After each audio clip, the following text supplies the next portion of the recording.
Definition of the bank account is that banks not only keep your money safe but also allow you to earn interest and enjoy a number of other perks. Banks ना सिर्फ कि आपके पैसे को save करता है अपने पास, बल्कि आपको ये अपॉर्चुनिटी प्रोवाइड करता है कि आप बैंक से इंटरेस्ट अर्न कर सकें। और न सिर्फ कि आप इंटरेस्ट अर्न कर सकें, इसके अलावा कई मुख्तलिफ़ तरह के फ़वाइद होते हैं जो बैंक अकाउंट खुलवाने से एक कस्टमर को हासिल होते हैं, including but not limited to tempting discounts on using your debit card. अब ये फ़वाइद सिर्फ उस हद तक महदूद नहीं है कि आप अपने जो है वो डेबिट कार्ड से, यानी आप अपना ATM card in short use करके जो मुख्तलिफ़ फ़वाइद हासिल कर रहे होते हैं और जो मुख्तलिफ़ डिस्काउंट ऑफ़र्स हासिल कर रहे होते हैं, ये फ़वाइद सिर्फ उन फ़वाइद की बात नहीं हो रही, दीगर भी कई तरह के फ़वाइद होते हैं जो एक बैंक अकाउंट होल्डर को बैंक की तरफ से हासिल होते हैं। However, before you visit your nearest bank, you need to know the different type of bank accounts in Pakistan along with their main features. इससे पहले कि आप बैंक अकाउंट खुलाने का फ़ैसला करें, आप इससे पहले कि बैंक का विज़िट करें फ़िज़िकली, आपको ये जानना बहुत ज़रूरी है कि मुख्तलिफ़ तरह के बैंक अकाउंट्स जो कि पाकिस्तान में ऑपरेटिव हैं, उनकी इक़साम क्या क्या हैं और उनके अंदर क्या क्या ख़ुसूसियात हैं। तो आइए इसको हम ज़रूर डिस्कस करते हैं आने वाली स्लाइड्स में, ठीक है जी। सबसे पहले तो हमें ये देखना होगा कि बैंक अकाउंट असल में खुलता कैसे, ठीक है ना। किसी भी कस्टमर ने अगर बैंक अकाउंट ओपन करना हो, अब चाहे वो कस्टमर एक इंडिविजुअल हो, चाहे वो कस्टमर एक जॉइंट स्टॉक कंपनी हो, चाहे वो कस्टमर एक पार्टनरशिप फर्म हो, सो ऑन सो फोर्थ, चाहे वो कस्टमर एक सैलरीड पर्सन हो, ठीक है ना, सोल प्रोप्राइटर हो, नॉन प्रॉफिट कंसर्न हो, तो वो सब लोग, वो सारे के सारे इदारे, सारी की सारी बिज़नेस ऑर्गेनाइजेशंस और एक इंडिविजुअल बैंक अकाउंट कैसे खोल सकता है, ये सामने आपके पॉइंट्स मेंशन्ड हैं। सबसे पहला पॉइंट ये है कि you need to have an account opening form from the bank. Bank से आप अकाउंट ओपनिंग फॉर्म लेते हैं और इस अकाउंट ओपनिंग फॉर्म के सारे पर्टिकुलर्स को प्रॉपर्ली फिल करके आप बैंक में सबमिट कराते हैं। बैंक जिन चीज़ों के ऊपर बहुत ज़्यादा फोकस कर रहा होता है वो यही होती है कि आपकी पर्सनल इन्फॉर्मेशन क्या है। अगर आप एक फ़र्म हैं, आप एक बिज़नेस हैं, आप एक जॉइंट स्टॉक कंपनी या पार्टनरशिप फर्म है, तो ऐसे केस में आपके लिए पर्सनल इन्फॉर्मेशन और पर्टिकुलर्स की जो रिक्वायरमेंट होती है, जो प्री रिक्विजिट्स होते हैं, वो चेंज होते चले जाते हैं, वो डिपेंड करते हैं as per the circumstances of the case. अच्छा, इसके बाद जो सबसे अगली रिक्वायरमेंट होती है अकाउंट ओपनिंग फॉर्म से जो पर्टेन कर रही होती है, वो होती है ओरिजिनल एनआईसी आप बैंक में शो करते हैं। बैंक उसकी वैलिडिटी देख रहा होता है और उसके बाद उसकी एक कॉपी, वेरीफाइड कॉपी आपसे जो है वो बैंक लेकर के रखता है। उसके बाद नादरा का पूरा एक वेरिफिकेशन सिस्टम होता है। जब आप एक्चुअली अकाउंट खुलवाने जा रहे होते हैं बैंक में, चाहे आप एक इंडिविजुअल हो या फिर आप बिज़नेस ऑर्गेनाइजेशन की कोई भी टाइप हो, तो फिर पूरा बाकायदा एक सिस्टम होता है जो बैंक फॉलो करके आपका अकाउंट खुलाने के लिए प्रोसेस करता है।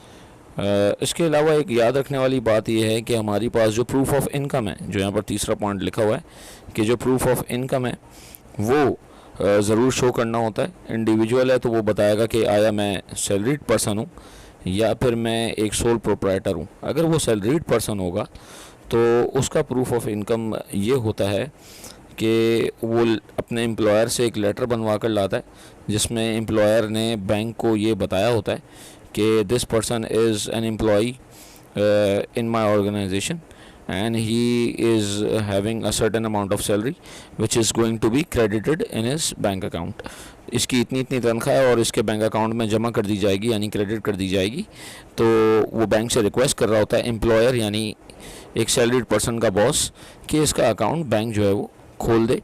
अपने बैंक में, ठीक है। अच्छा, अब इसके बाद ये रिक्वायरमेंट वेरी कर सकती है। अगर मैं एक सोल प्रोप्राइटर हूँ, मैं एक इंडिविजुअल नहीं हूँ, ये जो मैंने ऊपर एग्जाम बताई कि आप एक एम्प्लॉयर के पास जाएंगे अपने और अपने एम्प्लॉयर से कहेंगे मुझे लेटर बना कर दें, मैं बैंक में अकाउंट खुलाना चाहता हूँ जहाँ पर मेरी सैलरी क्रेडिट होगी, और साथ में आप उसकी सैलरी स्लिप लगाते हैं, एनआईसी की कॉपी लगाते हैं। नॉर्मली ये एक इंडिविजुअल की है जो कि सैलरीड पर्सन है, उसकी एक एग्जांपल है प्रूफ ऑफ इनकम की। लेकिन अगर आप एक लेट सपोज़ आप एक सोल प्रोप्राइटर हैं, आप एक टेलर की शॉप चलाते हैं, तो आपको अपना प्रूफ ऑफ इनकम अपने लेटर हेड पे देना होगा, ठीक है ना, लेटर हेड पे। और इसके अलावा आपको अपनी प्रोजेक्टेड इनकम, एक अंदाज़न इनकम बतानी होगी बैंक को। साथ ही साथ एनआईसी की कॉपी, जो कि एक प्रीरेक्विजिट है, रिक्वायरमेंट है। और बाकी इसके अलावा जो है वो एक और रिक्वायरमेंट यहाँ पर लिखी है, copy of the recent utility bill, जिससे अंदाज़ा हो रहा होता है कि आपकी पेमेंट्स की हिस्ट्री कैसी है और आपकी अर्निंग का भी उसके हिसाब से अंदाज़ा हो जाता है, अगर आप एक कमर्शियल कस्टमर हैं या फिर आप जो है वो एक हाउस होल्ड कस्टमर हैं बैंक के लिए। जबकि पार्टनरशिप के केस में पार्टनरशिप डीड वो डॉक्यूमेंट होता है जिससे हमें पता लगता है कि पार्टनरशिप फर्म की इनकम क्या है, उसके profit and loss sharing ratio क्या है, कौन कौन से पार्टनर्स ऑथराइज हैं बैंकिंग डॉक्यूमेंट को साइन करने के, कौन कौन से पार्टनर्स के पास ये अथॉरिटी है कि वो बैंक के लिए जो बैंक अकाउंट की जो मुख्तलिफ अकाउंट खुलने के बाद जो मुख्तलिफ जो है वो बैंकिंग डॉक्यूमेंट्स होते हैं उस पर जो स्टैंप लगते हैं, तो वो स्टैंप लगाने की अथॉरिटी किन किन पार्टनर्स के पास है। तो ये सब कुछ हम पार्टनरशिप डीड के थ्रू देख रहे होते हैं। और इसके अलावा जब हम जॉइंट स्टॉक कंपनी में बात कर रहे होते हैं तो वहाँ पर certificate of incorporation of business में सारी डिटेल्स मौजूद होती हैं कि कौन कौन से डायरेक्टर्स ऑथराइज हैं बैंकिंग डॉक्यूमेंट्स को साइन करने के लिए। हमारी प्रोजेक्टेड फाइनेंशियल स्टेटमेंट्स की कॉपी लग रही होती है। अगर हम बिल्कुल नई कंपनी जो है वो शुरू कर चुके हैं अभी इस वक्त और हम अकाउंट खुलाने हैं, और अगर हम चलती हुई कंपनी के लिए अकाउंट खुला रहे होते हैं तो फिर ज़ाहिर है हमारे पास फाइनेंशियल स्टेटमेंट की कॉपी एक इनफ एविडेंस है कि हम प्रूफ ऑफ इनकम शेयर कर सकें बैंक के साथ अकाउंट खुलाते वक्त। Copy of recent utility bill ज़ाहिर है हर एक ऑर्गेनाइजेशन के, इंडिविजुअल के, सैलरीड पर्सन के केस में हम लगा सकते हैं अकाउंट ओपन करवाते वक्त। उसके अलावा आपका जो याद रखने वाली चीज़ है इसमें जो सबसे मशहूर है, मैं छोटी सी एक और अहम तरीन एक बात करता चलूँ कि जो एसएस कार्ड होता है, स्पेसिमेन सिग्नेचर कार्ड, वो भी बैंकर्स डिमांड करते हैं कि एक बॉक्स में 2 सिग्नेचर करके दे दें आप, और वो सिग्नेचर का स्कैन बैंकर अपने पास रख लेता है और उसको तमाम की तमाम ब्रांचेस में जो नेशन वाइड या वर्ल्ड वाइड उस बैंक की होती हैं उसमें सर्कुलेट कर देता है ताकि साइन वेरीफाई किया जा सके हर एक के केस में, चाहे वो एक बिज़नेस ऑर्गेनाइजेशन में कोई शख्स हो जिसको ऑर्गेनाइजेशन ने पॉइंट आउट किया, any of the organization which I had already mention, या फिर वो एक इंडिविजुअल हो, आया उसमें वो सैलरीड पर्सन हो या वो सोल प्रोप्राइटर हो, जो भी वो साइन करेगा तो हमेशा बैंकिंग डॉक्यूमेंट पे उसका किया हुआ साइन इस स्पेसिमेन सिग्नेचर कार्ड से मैच किया जाएगा। अगर सर स्पेसिमेन सिग्नेचर कार्ड से बैंकिंग डॉक्यूमेंट पे किया हुआ साइन वेरीफाई नहीं हो पाया तो वो बैंकिंग डॉक्यूमेंट को डिसऑनर कर देगा, आई मीन द बैंकर। तो ये मैंने जितना मुख्तसर हो सकता था अकाउंट ओपनिंग का आपको तरीका बता दिया है। नेक्स्ट हम चलते हैं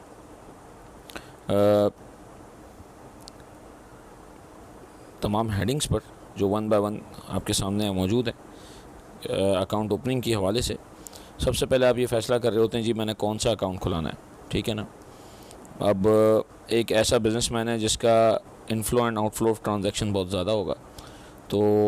वो अकाउंट खुलाएगा ज़ाहिर है करंट अकाउंट, ठीक है ना। और एक ऐसा शख्स होगा जिसको पैसों की इतनी ज़रूरत नहीं होगी, जबकि वो चाह रहा होगा कि मेरी सेव हुई अमाउंट बैंक में पड़ी रहे एक महदूद अरसे तक, और उसके बाद जो है वो उस सेव की हुई अमाउंट के ऊपर मुझे अच्छा रिटर्न भी मिले। तो वो सेविंग या फिक्स अकाउंट में से कोई एक उसकी प्रायोरिटी हो सकती है, ठीक है ना। और कभी कभार हम profit and loss sharing account भी खुला सकते हैं, depends upon the circumstances of the case and the choice of the customer as per the nature of his business. Salaried person हुआ जैसे हमारे पास, तो वो भी करंट अकाउंट को प्रेफरेंस जनरली ज़्यादा दे रहा होता है। इसके बाद हम अगली हेडिंग की तरफ आ जाते हैं, और अगली हेडिंग हमारी है selection of bank and branch. Sir हम बैंक भी और ब्रांच भी वही सेलेक्ट कर रहे होते हैं जो हमारे बिज़नेस से या घर से करीब होता है। नॉर्मली हम रिटेल या कॉर्पोरेट की उन्हीं ब्रांचेस में अकाउंट खुलाते हैं जो हमारे घर से या फिर जो है वो हमारे बिज़नेस से करीब हो। मेरी दुकान से अगर करीब मेरी ब्रांच है तो उसमें पैसे जमा कराना और पैसे विड्रॉ करना मेरे लिए आसान होगा as compare to any branch which is far from the business और the home of the person who has open the bank account. अच्छा, इसके बाद हम अकाउंट ओपनिंग फॉर्म ज़ाहिर है बैंक से जाकर ले लेते हैं जिस भी बैंक से अकाउंट खुलाना होता है। ऑब्टेनिंग द रेफरेंस में यहाँ पर ये कहा जा रहा है हमसे इसमें बताने का मकसद ये है कि आप जब बैंक अकाउंट खुलाते हैं, बैंक अकाउंट ओपनिंग फॉर्म लेते हैं और अकाउंट खुलाने के लिए आप विलिंग होते हैं, तो ऐसे केस में उस बैंक का ऑलरेडी एक कोई कस्टमर जो उस बैंक में ऑलरेडी उसका अकाउंट ऑपरेटिव हो, अकाउंट चल रहा हो, वो आपका रेफरेंस दे देता है कि भाई मैं इस शख्स को जानता हूँ या मैं इस ऑर्गेनाइजेशन को जानता हूँ, इस ऑर्गेनाइजेशन को या इस शख्स को मैं बैंक आपके साथ इंट्रोड्यूस करवा रहा हूँ और इसका अकाउंट खोल दिया जाए और ये एक प्रूडेंट इंसान है और इंशाल्लाह अकाउंट जो है वो अच्छे से इसका ऑपरेट होगा और इसकी मैं जो है वो एक तरह से श्योरिटी भी दे देता हूँ या रेफरेंस दे देता हूँ, ठीक है ना। इसको इस तरह से कंसिडर किया जा सकता है। इसके बाद हम ज़ाहिर है अकाउंट ओपनिंग फॉर्म जो है वो सबमिट करा देते हैं। फिर मैं आपको तफसीली तौर पे बता चुका हूँ कि स्पेसिमेन सिग्नेचर कार्ड के ऊपर आपका सिग्नेचर एक तरह से 2 बॉक्सेस होते हैं जिसमें आपका सिग्नेचर ले लिया जाता है बैंकर की जानिब से। वो एक तरह से आपका सिग्नेचर का फॉर्मेट होता है जो पूरी ज़िंदगी आप अकाउंट अपना जब चला रहे होते हैं बैंक में, तो वो एज अ फॉर्मेट चल रहा होता है बैंक के पास और बैंक उसको कंसिडर कर रहा होता है कि भाई ये सिग्नेचर वो सिग्नेचर है जिसकी बेसिस पर तमाम बैंकिंग डॉक्यूमेंट्स को मैच किया जाएगा। और अगर इस स्पेसिमेन सिग्नेचर कार्ड से वो बैंकिंग डॉक्यूमेंट पे किए हुए आपके सिग्नेचर्स मैच नहीं हो रहे होंगे, तो ये इम्प्लाइड है कि बैंक जनरल सर्कमस्टेंसेस में आपके उस बैंकिंग डॉक्यूमेंट को डिसऑनर कर देगा। अच्छा, शुरू में जो हम इनिशियल डिपॉज़िट कराते हैं बैंक में वो डिपेंड करता है, 500 रुपये भी हो सकता है, 1000 रुपये भी हो सकता है, और ये इस पर्पज़ से ओपन करवाया जा रहा होता है। एक छोटी सी अमाउंट से डिपॉज़िट करके अकाउंट ओपन करवाने का ये मकसद ये होता है कि हमारी चेक बुक या हमारा जो ATM कार्ड है उसके चार्जेस डिडक्ट हो जाएं और डिडक्शन के बाद हमारा अकाउंट ऑपरेटिव हो जाए। सर, ये जो हेडिंग लिखी है account is open, account properly खुलने में और ऑपरेटिव होने में जनरली हफ्ता 10 दिन लग जाते हैं, लेकिन अकाउंट नंबर जनरेट होने में आधा घंटा भी नहीं लगता। अगर आप प्रॉपर्ली सारे पर्टिकुलर्स फिल करके लाएं अकाउंट ओपनिंग फॉर्म में और आपने बैंक में जमा करा दिए, स्पेसिमेन सिग्नेचर कार्ड बैंकर ने आपसे ले लिया, सिग्नेचर के बाद NIC से वेरिफिकेशन कर ली उसने आपकी, तो आपका अकाउंट खुलने में देर नहीं लगेगी, ठीक है ना, और आपका अकाउंट खुल जाता है। और इसके बाद cheque book sir within a week आपको मिल जाएगी, ठीक है। ATM कार्ड जो है वो 15 to 20 डेज़ में आपको मिलता है, ठीक। और ये टर्म